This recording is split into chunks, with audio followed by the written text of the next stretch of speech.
Nagsimula ang pelikula sa taong 1976 sa Djibouti, Africa. Sa mga panahong yun, ipinakita ang isang school bus na sinundo ang mga bata para dalhin sa paaralan gaya ng dati. Ang lahat ng mga estudyante ay masayang naglalaro sa loob ng bus at lumipat ang eksena sa isang babaeng guro na nagngangalang Jane Anderson. Pumunta siya sa paaralan kung saan siya nagtuturo at inilagay ang lahat ng mga libro ng mga bata sa kanilang mga lamesa na ipinapakita kung gaano kamaalalahanin si Jane. Kalaunan, nang sinundo na ng bus ang ilang bata mula sa kani-kanilang mga bahay, isang grupo ng mga terorista ang makikitang inatake ang school bus.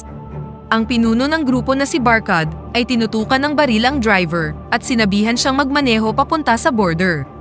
Nakita ng isang lalaki na hinahijack ang bus at nakita ang kanyang anak na nasa loob nito. Ang galit na ama ay tumakbo para habulin ang bus, ngunit sa kasamaang palad ay nabigo siyang maabutan ito.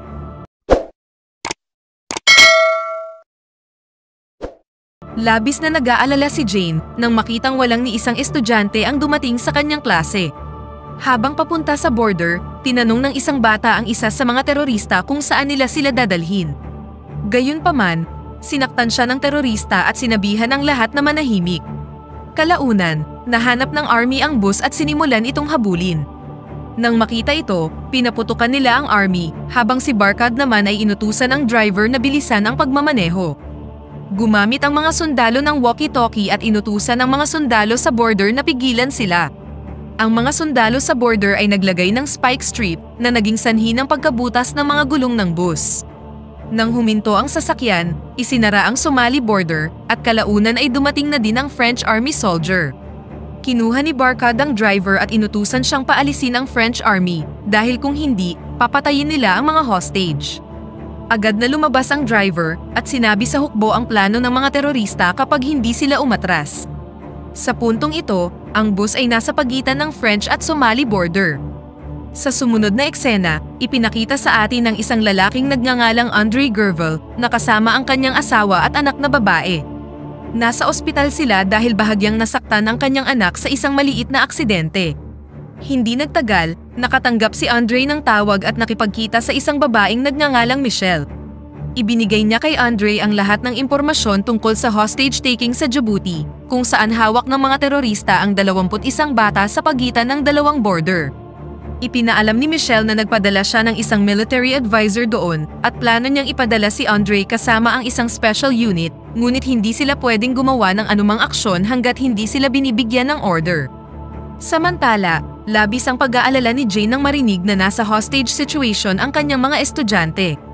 Dahil dito, pumunta siya sa French border at sinabi sa opisyal na siya ang guro ng mga mag-aaral.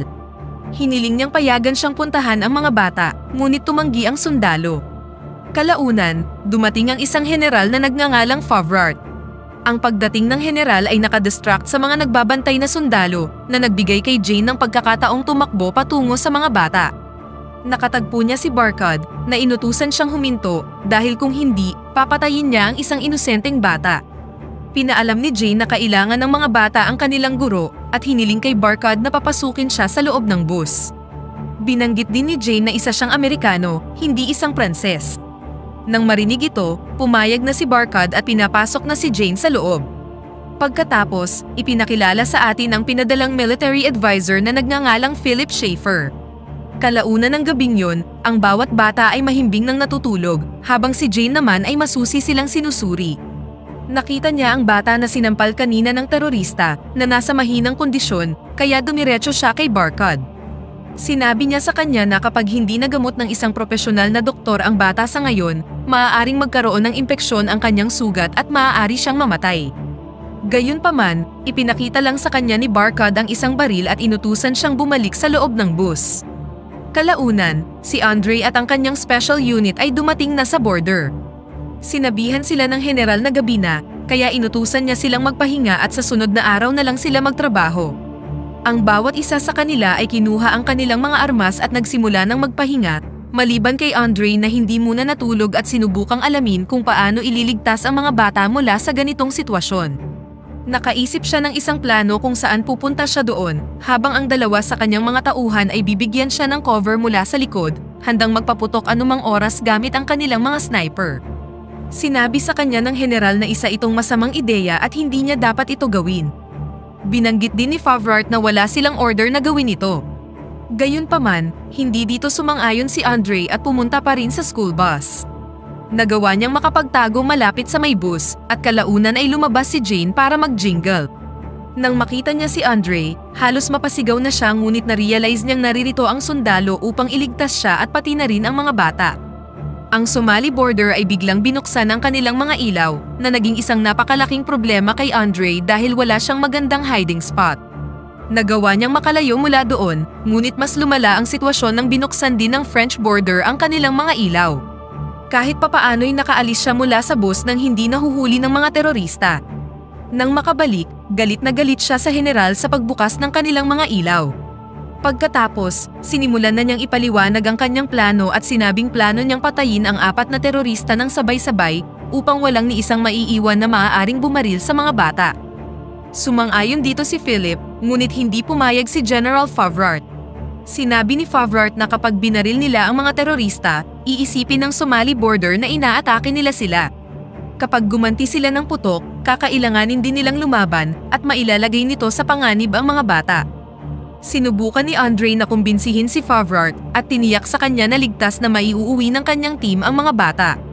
Hindi nagtagal, tinipon ni Andre ang buong team at sinabi sa kanila ang tungkol sa plano.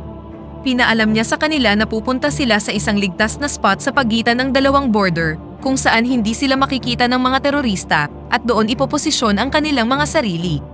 Pagkatapos, sabay-sabay nilang papatayin ang lahat ng mga terorista at ililigtas ang mga bata. Lahat sila ay kinargahan na ang kanilang mga armas at naghanda na para sa gagawin nilang misyon sa susunod na araw. Samantala, nakatanggap si Andre ng tawag mula kay Michelle na inutos sa kanyang ihuhold nila ang kanilang mga posisyon at hindi pwedeng magpaputok hanggat hindi sila binibigyan ng order. Matapos itong marinig, labis na nainis sina Favart at Andre. Kinabukasan, pumunta si Andre at ang kanyang team sa lokasyon at pumwesto ng hindi nalalaman ng mga terorista. Lahat sila ay pumili ng isang terorista na kanilang babarilin dahil kailangan nila itong gawin ng sabay-sabay. Nang ang lahat ay handa ng magpaputok, biglang pumunta si Jane sa harap ng isa sa mga terorista, kaya wala sa kanila ang bumaril dahil lahat sila ay kailangang magpaputok ng sabay-sabay. Sa ikalawang pagtatangka, meron na silang malinaw na shot sa lahat ng mga terorista. Nang tanungin ni Andre si General Favart kung maaari na silang magpaputok, sinabi sa kanya ng general na wala pa silang nakukuhang order. Paulit-ulit na nagtanong si Andre, ngunit palaging pareho ang sagot ni Favart. Nanatili sila sa ganoong posisyon ng ilang oras, at ang mainit na temperatura ay mas lalo pang pinalala ang sitwasyon. Ang isa din sa mga terorista ay laging nasa loob ng bus, na isa pang dahilan kung bakit hindi sila nakakapagpaputok hanggang sa ngayon. Pagkatapos, nakakuha sila ng order na magpapadala sila ng pagkain para sa mga bata at sinabihan ng buong team na magpahinga muna.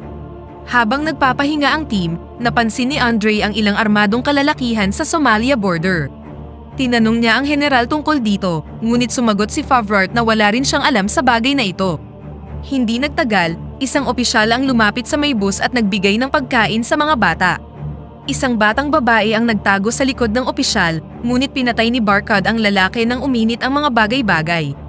Bumalik si Andre at sinabi sa general na kailangan na nilang kumilos bago pa magsimulang pumatay ng mga bata si Barkad. Samantala, nagmakaawa si Jane sa lider ng mga terorista na palayain na ang sugatang batang lalaki dahil kung hindi ay mamamatay siya sa impeksyon. Pagkatapos, dumating ang isang lalaki mula sa Somalia at nagsimulang makipag-usap kay Barkad, habang si Jane naman ay nakikinig sa buo nilang pag-uusap. Tinanong ni Andre ang general kung matutulungan sila ng guro sa kahit na anong paraan. Kalaunan, nagpakita si Jane kasama ang sugatang batang lalaki at sinabing kailangan niya ng agarang medikal na atensyon. Tinanong nila siya tungkol sa mga terorista at kung anong uri ng mga armas ang taglay nila. Sinabi ni Jane na magdadala sila ng isa pang bus upang kunin ang mga bata mula doon. Hiniling sa kanya ni Andre na panatilihing kalmado ang mga bata kapag nagpaputok na sila dahil maaari silang makahadlang sa kanilang plano. Gayunpaman, sinabi ni Jane na imposible na itong gawin dahil dismayado na ang mga bata dahil sa nakakatromang pangyayaring ito. Kalaunan, nakaisip sila ng isang paraan para mapanatiling kalmado ang mga bata. Nagpasya silang maglagay ng gamot sa tubig upang tulog ang mga bata sa panahon ng pamamaril. Isinama rin ni Andre si Philip sa kanyang team at ang bawat isa sa kanila ay pumunta na sa kanilang mga pwesto. Hindi nagtagal, napansin nilang paparating na ang sinasabing bus at agad na nakipag-ugnayan si Andre sa general. Sinabi niya kay Favart na nandito na ang bus at malapit na ring dumating ang gabi. Kung kailangan nilang gawin ang isang bagay, kailangan na nilang kumilos sa ngayon. Gayunpaman, tumugon si General Favart na wala pa silang natatanggap na order na pwede nang magpaputok. Pinaalam ni Andre sa kanyang team na hindi pa rin sila pinapayagang magpaputok, ngunit nagkaroon sila ng magkakaparehong desisyon na magpapaputok na sila kahit ano pa ang order. Sabay-sabay nilang pinaputok ang kanilang mga sniper at gumana ang kanilang plano. Ang lahat ng mga terorista ay nabaril sa ulo at nawala na ang banta. Nalaman ng Somali Army na merong nagpaputok, ngunit hindi nila malaman kung saan ito nanggaling. Nabunyag na ang isa sa mga Somali Army ay kasamahan ng mga terorista at pumunta siya sa bus para tingnan ang sitwasyon. Natagpuan niyang patay na ang lahat ng mga terorista, kaya halos barilin niya na ang mga bata, ngunit binaril din siya ng team ni Andre. Dahil dito, alam na ngayon ng Somali Army kung saan nanggaling ang mga putok ng baril at nagsimula na silang magpaputok sa kinaroroonan ng team ni Andre. Nagkaroon ng isang matinding barilan sa pagitan ng dalawang grupo, habang ang tatlo sa team ni Andre ay pumunta sa bus upang iligtas ang mga bata. Inutusan ni Jane ang lahat ng bata na magtago sa ilalim ng upuan, habang siya naman ay binaril ang ilang mga kalaban. Ilang sandali pa, dumating na ang French Army at pagkatapos ng isang maaksyong eksena, nailigtas na ang mga batang estudyante. Sugatan ng halos lahat sa mga tumulong na sundalo, ngunit naniniwala silang nailigtas nila ang lahat ng mga bata.